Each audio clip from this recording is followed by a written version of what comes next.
Hello and welcome everyone to class 8th English class. We were doing chapter 8 Nesters at Work, but due to examination the videos were suspended. Now we have resumed the video session of your class.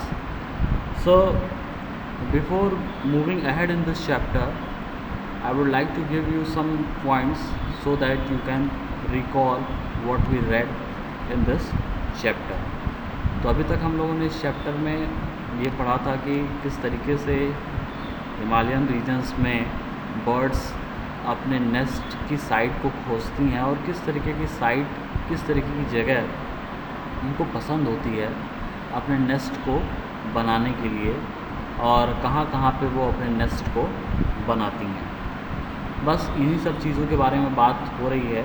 और अब हम जो पढ़ने जा रहे हैं वो page number 42 पे सेकंड पैरा से हम स्टार्ट करने जा रहे हैं। ओके, तो इस पैरा में हम एक बर्ड के बारे में पढ़ने जा रहे हैं, उसकी कैरेक्टरिस्टिक्स के बारे में पढ़ने जा रहे हैं और उसके बाद हम ये पढ़ेंगे कि कैसे वो बर्ड्स जो हैं नेस्ट को प्रिपेयर करते हैं। ठीक है, so let's get start. The green back tit is one of the most abundant birds in the Himalayas।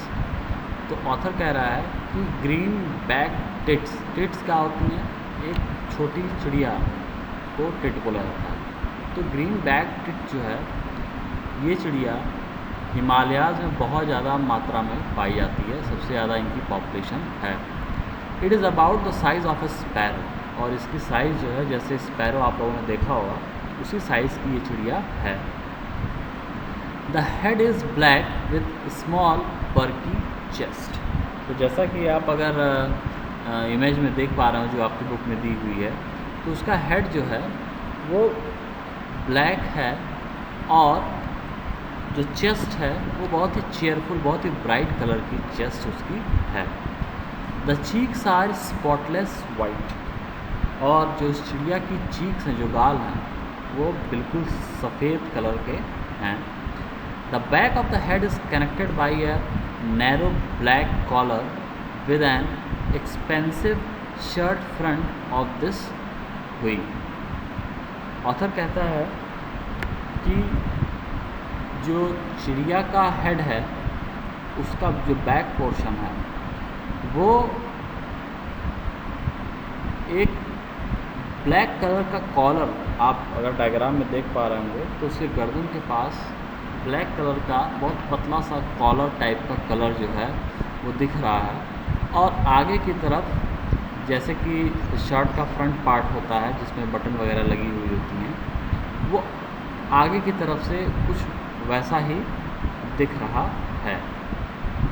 The remainder of the plumage is bright yellow, और बाकी की जो उसके पूरे फेदर्स वगैरह हैं उस चिड़िया के वो ब्राइट येलो कलर के हैं। प्लूमेज का मतलब सारे फेदर्स को जब हम कलेक्टिवली बोलेंगे, एक साथ अगर बोलेंगे तो प्लूमेज बोलते हैं। तो बाकी की जो प्लूमेज है वो ब्राइट येलो कलर की है।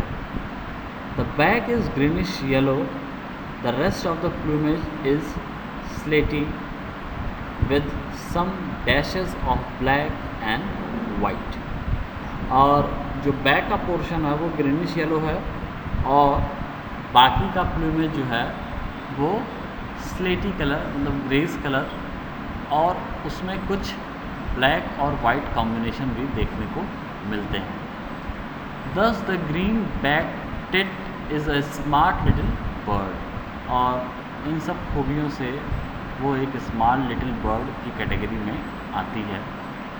It is a vivacious as it is smart, वो अट्रैक्टिव है क्योंकि वो स्मार्ट है। It constantly utters a sharp not unpleasant metallic disyllabic call which sounds like kiss me किस मी किस मी किस मी।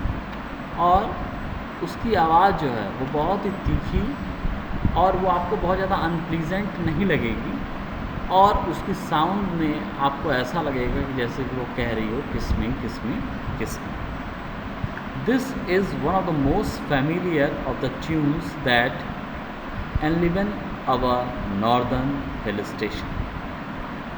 ऑथर कहता है कि पूरे नॉर्दर्न हिल स्टेशन में इसी तरीके की टोन आपको देखने को मिलेगी, या आप कह सकते हैं कि नॉर्दर्न हिल स्टेशन की ये क्वालिटी है कि इस तरीके की टोन आपको हर जगह सुनने को मिलेगी। Moving on to the next para. So much for the bird, now for its nest. Author कहता है अब तक हम लोगों ने चिड़ियों के बारे में बात ज़्यादा कर ली, अब हम थोड़ा सा नेस्ट के बारे में उसके बात करते हैं। A nest is a hole, a nest in a hole possesses many advantage. Author कहता है अगर हम पूरे नेस्ट की बात करें तो उसमें बहुत सारे एडवांटेजेस देखने को मिलते हैं। Its preparation does not entail very much labour, it has not to be built, it merely needs furnishing, and this does not occupy long if the occupier have Spartan taste। Author कहता है कि जो ये nest का preparation है, तो author कहता है कि इस नेस्ट के प्रिपरेशन में बहुत ज़्यादा लेबर की रिक्वायरमेंट नहीं होती है। It has not to be built, it merely needs furnishing, and this does not occupy long if the occupier have Spartan taste।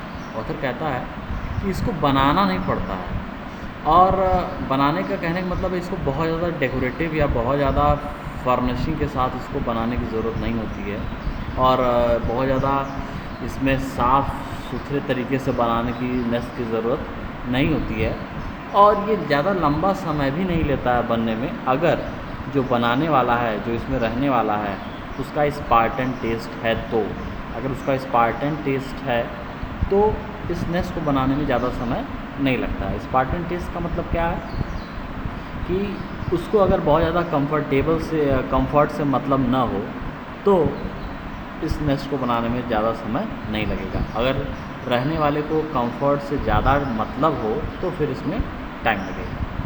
The tits in question were luxuriously inclined, if we may judge by the amount of moss that they carried into that hole। Author जब उस tit को देखता है कि वो किस तरीके से अपने नेस्ट को बना रही है, तो कहता है कि ये देखने में ऐसा लगता था कि जैसे वो कितने आराम से एक होल पे लटक के वो अपने घोंसले को बना रही है। लेकिन आप को ये देखने में आश्चर्य महसूस होता कि जो अमाउंट ऑफ मॉस मतलब ऐसे ग्रीन प्लांट्स जो कि फ्लावरलेस होते हैं, एक तरीके से आप एल्गी को कह सकते हैं, एल्गी जैसे प्लांट को मॉस बोलते हैं।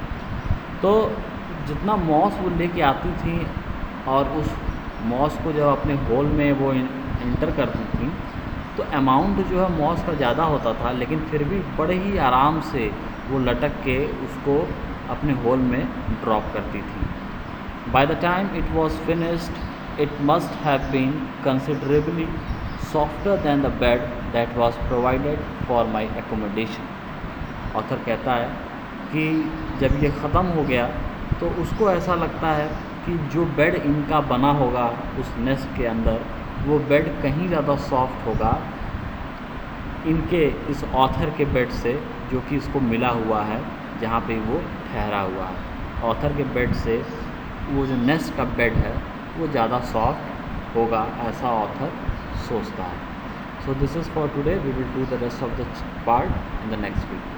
Thank you.